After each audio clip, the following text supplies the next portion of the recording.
Shri PK Basheer 10 minute അങ്ങേക്ക് സംസാരിക്കാം. Sir, ആളില്ലാത്ത പോസ്റ്റിക്ക് ഗോൾ അടിക്കണ മാജാസ് എൻ്റെ പ്രസംഗം. കാരണം എന്താ അറിയോ, 19 മന്ത്രിമാരവിടെ ഇല്ല, ധനകാര്യമന്ത്രി ഇല്ല. ഇങ്ങക്ക് എവിടെയാണ് ഒരു ജനാധിപത്യ ബോധം ഉള്ളത്? ആർക്കാണ്? എന്ത് മന്ത്രിമാര്? ധനകാര്യമന്ത്രി അല്ലേ മറുപടി പറയണ്ടേ? നിങ്ങൾ ആരെങ്കിലും പോയി അവിടെ പറയോ? ആരില്ല, ഇല്ല, വെറുതെ പറയണ്ട, ഇരുന്നോളെ അവിടെ. ഞാൻ ഇങ്ങനെ കരുത് ഉരുളണ്ട. സർ സർ, കേന്ദ്ര ബഡ്ജറ്റ് നമുക്ക് എണ്ണ എടുത്ത് ഏൽപ്പിച്ചു തന്നു. സംസ്ഥാന ബഡ്ജറ്റ് ബാലഗോപാല് അത് കുളിപ്പിച്ച് തന്നു. ഇതൊരു പോയിന്റ് ഇല്ല. പൊന്നാര സുബാൽ അവിടെ ഇരിക്ക്. സർ, ഈ ബഡ്ജറ്റില് സർ, ഈ ഗവൺമെന്റ് സർ എന്താ നിങ്ങൾ പറയണത്? പെൻഷന്റെ കുടിശ്ശിക സമയബന്ധിതമായി കൊടുക്കും എന്നാണ് ധനകാര്യമന്ത്രി പറയുന്നത്. Please down. സർ, സമയത്ത് കൊടുക്കാത്തതിനെയാണ് സർ കുടിശ്ശിക എന്ന് പറയുന്നത്. അത് സമയബന്ധിതമായി കൊടുക്കും എന്നാണ് മന്ത്രി. എന്തൊരു ഏർപ്പാടാ! നിങ്ങൾ ആരോടാ അതൊക്കെ പറയണത്? പിന്നെ നിങ്ങൾ പറയണത് ഇപ്പൊ ഇവിടെ വലിയ കാര്യം, ആദ്മി പാർട്ടി ഡൽഹിയിൽ ജയിച്ചു, തോറ്റു, അതിനാണ് നിങ്ങൾക്ക് സങ്കടം. ഞാൻ CPI-ക്കാരോടും CPM-നോടും ചോദിച്ചു, എന്തിനാ നിങ്ങൾ മത്സരിച്ചാ പോയത്? ഇല്ല, 247 വോട്ടും 347 വോട്ടും ആദ്മിക്കാട് കൊടുത്താൽ പോരല്ലോ. അത് പോരെ? എന്തിനാ അത് എന്തിനാ നിങ്ങൾ മത്സരിച്ചേ? Why should you contest the election? Sir, ഈ ആദ്മി പാർട്ടി ഞാൻ ചോദിക്കട്ടെ, ഹരിയാന തെരഞ്ഞെടുപ്പ് വന്നു, കോൺഗ്രസ് അധികാരത്തിൽ പോയി, ആരെ കൊണ്ട് പോയി? ആ ആദ്മി പാർട്ടി അവിടെ മത്സരിച്ചു. അന്ന് നിങ്ങൾക്ക് സങ്കടമില്ലല്ലോ, അന്ന് നിങ്ങൾക്ക് കോൺഗ്രസ് തോറ്റാ മതി. BJP വന്നാലും നിങ്ങൾക്ക് പ്രശ്നമില്ല, നിങ്ങൾക്ക് പ്രശ്നമില്ല. ഇല്ല, ഗോവയില് ആദ്മി മത്സരിച്ചു, കോൺഗ്രസ് തോറ്റു, BJP അന്നൊന്നും ഈ വിലാപം അവിടെ കേട്ടിട്ടില്ലല്ലോ, അന്ന് കേട്ടില്ലല്ലോ. ഗുജറാത്തില് ആദ്മി മത്സരിച്ചു, ഗുജറാത്തിൽ കോൺഗ്രസ് തോറ്റു, അവിടെ നിങ്ങൾക്ക് വികാരമുണ്ടായിട്ടില്ലല്ലോ. എവിടെ ഇങ്ങക്ക് ആത്യന്തികമായ ലക്ഷ്യം ഞങ്ങളെ സംബന്ധിച്ചിടത്തോളം ക്ലിയർ ആയിട്ട് പറയാ, ആ ആദ്മി പാർട്ടിയും BJP-യും ഒരു നാണയത്തിന് ഒരു ഇതാണ്, രണ്ടും കറക്കാം. ഞാൻ ചോദിക്കട്ടെ, നിങ്ങൾ പറഞ്ഞതിന് എങ്ങനെ താങ്ങുക? നിങ്ങൾ ചോദിക്കുക, കോൺഗ്രസുമായി സഖ്യമില്ലാന്ന് ഡൽഹി മുഖ്യമന്ത്രിയായിരുന്ന കെജ്രിവാളല്ലേ പറഞ്ഞത്? പിന്നെ നിങ്ങൾ ഈ കോൺഗ്രസ് പിന്നെ പോണ്, കോൺഗ്രസ് വലിയ പാർട്ടിയില്ല. ഞാൻ ചോദിക്കട്ടെ, ഇനി കമ്പ്യൂട്ടർ CPI-ക്കാരോടില്ല, നിങ്ങൾ അവിടെ ഇല്ല. ഞാൻ ചോദിക്കട്ടെ CPM-മാരോട്, ബംഗാളില് ഇങ്ങളെ തോൽപ്പിച്ചത് തൃണമൂല. ആ ബംഗാളില് തൃണമൂലിനെ തോൽപ്പിച്ചപ്പോൾ നിങ്ങൾ തൃണമൂലിനെ തോൽപ്പിക്കാൻ വേണ്ടിയിട്ടാണ് ആരെ കൂടെ നിൽക്കുന്നത്? കോൺഗ്രസിന്റെ കൂടെ നിൽക്കുന്നത്.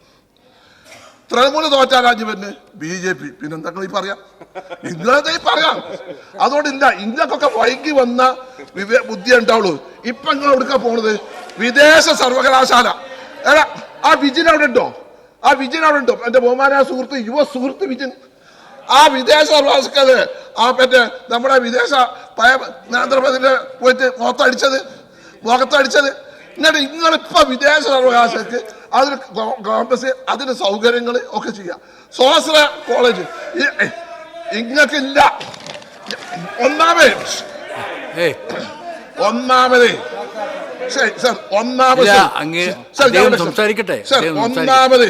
ഇങ്ങളെ പറഞ്ഞിട്ട് കാര്യമില്ല. ആരെങ്കിലും കോൺഗ്രസ് വന്നാൽ, ആരെങ്കിലും ലീഗിൽ നിന്ന് പോയാൽ ഓനെ പിടിച്ച് പിറ്റേന്ന് സ്ഥാനാർത്ഥിയാക്കുന്ന ഒരു ഗതികേടിലേക്കാണ് നിങ്ങൾ പാർട്ടി എത്തിയത്. പണ്ട് നിങ്ങൾ പാർട്ടിയുടെ സംസ്ഥാന കമ്മിറ്റിക്ക് ഒരുത്തം വരണമെങ്കിൽ ബ്രാഞ്ച്, ലോക്കല്, ഏരിയ, ജില്ല കഴിഞ്ഞിട്ടുണ്ട്. പൊന്നാറ സെക്രട്ടേറിയറ്റ്, നിങ്ങളെ സെക്രട്ടേറിയറ്റ് അല്ലേ, കേന്ദ്ര കമ്മിറ്റി അല്ലേ? നിങ്ങൾ ആലോചിച്ചിട്ട് എവിടെ നിങ്ങൾ പാർട്ടി? പണ്ട് നിങ്ങൾ ചിഹ്നം കൊടുക്കും. ഞാൻ പറയട്ടെ, എനിക്ക് ഭയങ്കര സങ്കടമുണ്ട്. ഈ പാർട്ടി ഇപ്പൊ ആർട്ടിഫിഷ്യൽ ഇന്റലിജൻസിനെ പറ്റി ഗോവിന്ദ മാസ്റ്റർ ക്ലാസ് എടുക്കാണ്. ഞാനിങ്ങനെ അന്തപൂടാണ്. അത് കേട്ടിട്ട് ഈ കുട്ടികളൊക്കെ സ്റ്റേറ്റ് കമ്മിറ്റി, ജില്ലാ കമ്മിറ്റി ഇങ്ങനെ നിൽക്കലുകൾ ഉള്ളാട്ടിക്കാണ്ട് എന്തൊക്കെ നിങ്ങൾക്ക് പറയാൻ കഴിയുള്ളൂ. എന്താ ഗോവിന്ദ മാസ്റ്റർ പറഞ്ഞത്? ഇങ്ങനെ മൂത്ത് വന്നാൽ പിന്നെ മാർക്സിസത്തിന് എന്ത് പ്രസക്തി എന്താണ് നിങ്ങൾ ചോദിക്കുന്നത്? അവിടെയും മാർക്സിസത്തിന് പ്രസക്തി ഉണ്ട്. എന്നിങ്ങനെ ആ ഉപയോഗിക്കുമ്പോൾ 60% ആളുകളുടെ ജോലി പോകും, അധ്വാന വർഗത്തിന് പണിയില്ലാതെയാവും, കമ്പോളത്തിലെ ക്രിയാവിക്രയശേഷിയുടെ 60% കുറവുണ്ടാവും, മുതലാളിത്തത്തിന്റെ ഉൽപ്പന്നങ്ങൾ വാങ്ങാൻ ആളില്ലാതെയാവും, ലോകത്തെ ഒരു രാജ്യത്തിന് മുന്നോട്ട് പോകാൻ കഴിയാതെ വരും. അത് സോഷ്യലിസത്തേക്കുള്ള പാതയൊരുക്കും. അങ്ങനെ വരുമ്പോൾ ഉള്ളവരും ഇല്ലാത്തവരും തമ്മിൽ അന്തരം കുറയും.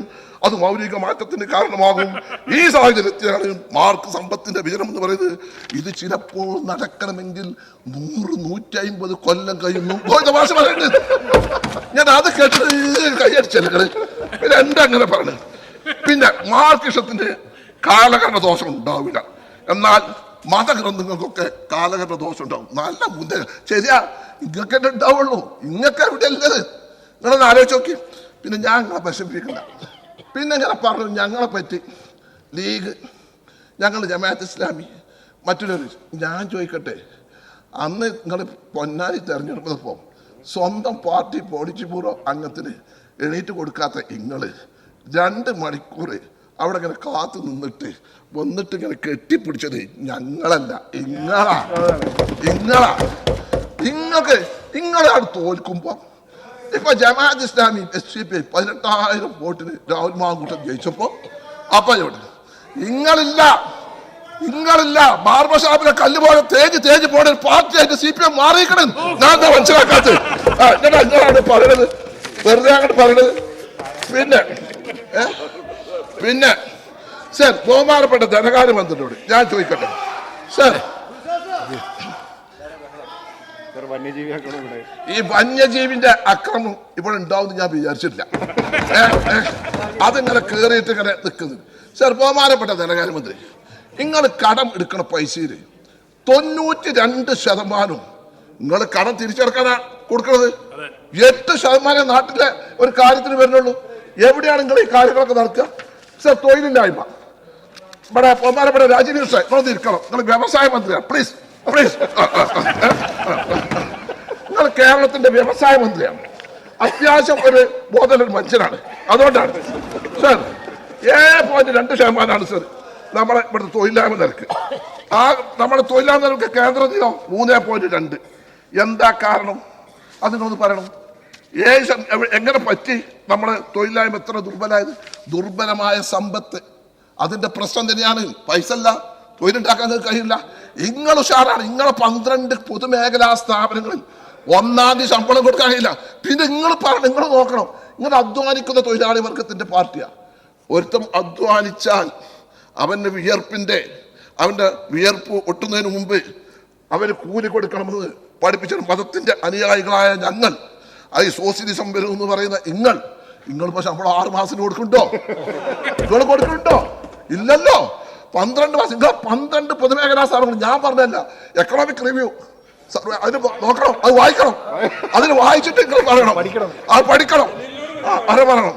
ചില ആളുകൾ ബുക്ക് വായിച്ചിട്ട് ഇങ്ങനെ പറയും, നമ്മളിത് കാണാപ്പാടം പറയാം നിങ്ങളോട് കേട്ടോ. അപ്പൊ അത് നിങ്ങൾ മനസ്സിലാക്കണം. പിന്നെ മന്ത്രിനോട് കേന്ദ്ര ഫണ്ട് നിങ്ങൾക്ക് എങ്ങനെ കിട്ടുക? ഫിനാൻസ് മിനിസ്റ്റർ, നിങ്ങൾ ആ പൈസ ചെലവായിക്കളില്ലേ സമയത്ത് നിങ്ങൾ യൂട്ടിലൈസേഷൻ സർട്ടിഫിക്കറ്റ് കൊടുക്കുന്നുണ്ടോ? നിങ്ങളൊരു ആത്മപരിശോധന നടത്തണം. നിങ്ങൾ കൊടുക്കണില്ല. നമ്മൾ വെറുതെ ആയിട്ട് പറഞ്ഞിട്ട് കാര്യമുണ്ടോ? ഇതൊക്കെ ഞാൻ പറയുമ്പോൾ നിങ്ങൾ സൈലന്റ് ആയി. നിങ്ങൾക്ക് മനസ്സിലായി ഞാൻ പറഞ്ഞൊരു പോയിന്റ് ഉണ്ട് കേട്ടോ. സർ, പിന്നെ സർ, ലൈഫ് പദ്ധതിക്ക് 1160 കോടിയായി പ്രഖ്യാപിച്ച് കഴിഞ്ഞ പ്രാവശ്യം. ഇപ്പോ കഴിഞ്ഞ തവണ 750 കോടി പ്രഖ്യാപിച്ചു. 25% മാത്രമാണ് ചെലവഴിച്ചത്. നിങ്ങളിങ്ങനെ പറയല്ലാതെ എവിടെയാ? പിന്നെ ഈ ധനകാര്യമന്ത്രിയോട്, നിങ്ങൾ ഒരു ധനകാര്യമന്ത്രിയാണ്, നിങ്ങൾ നല്ല മനുഷ്യനാണ്. പക്ഷെ അതിന് മുനീർ സാഹിബ് പറഞ്ഞ മതി സാർ, നിങ്ങൾ ഭരണപക്ഷിയാണ്. അതിപ്പോൾ എല്ലാവർക്കും ഉണ്ടാവും. ഭരണകക്ഷിക്ക് ഒരു ലീനുണ്ടാവും. ഇപ്പൊ നമ്മളിപ്പോ എന്തൊക്കെ പറഞ്ഞാൽ നമ്മൾ പ്രതിപക്ഷത്തായി പോയി.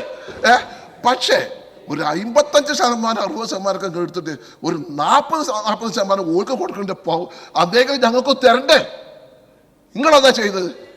നിങ്ങൾ ആലോചിക്കണം, ഇബ്രാഹിം കുഞ്ഞ് കേരളത്തിന്റെ പൊതുമരാമത്ത് വകുപ്പ് മന്ത്രിയായിരിക്കുന്ന കാലഘട്ടത്തിൽ അന്ന് ഗ്രാമീണ റോഡ് വന്നപ്പോൾ അന്ന് 5 കോടി രൂപ കൊടുത്തപ്പോൾ ആ 5 കോടിയിൽ ഇങ്ങക്ക് 3.5 കോടി ആയപ്പം എന്റെ ബഹുമാനായ സുഹൃത്ത് വിദ്യാഭ്യാസ മന്ത്രി ശിവൻകുട്ടി അടക്കം വന്നിട്ട് PK കുഞ്ഞാലിക്കുട്ടി സാഹിബ് അന്ന് കേരളത്തിന്റെ വ്യവസായ വകുപ്പ് മന്ത്രി മുസ്ലിം ലീഗിന്റെ അസംബ്ലി പാർട്ടി ലീഡറായിരിക്കുന്ന സമയത്ത് പറഞ്ഞപ്പോൾ അപ്പം അതിന് പരിപാടി ഉണ്ടാക്കി.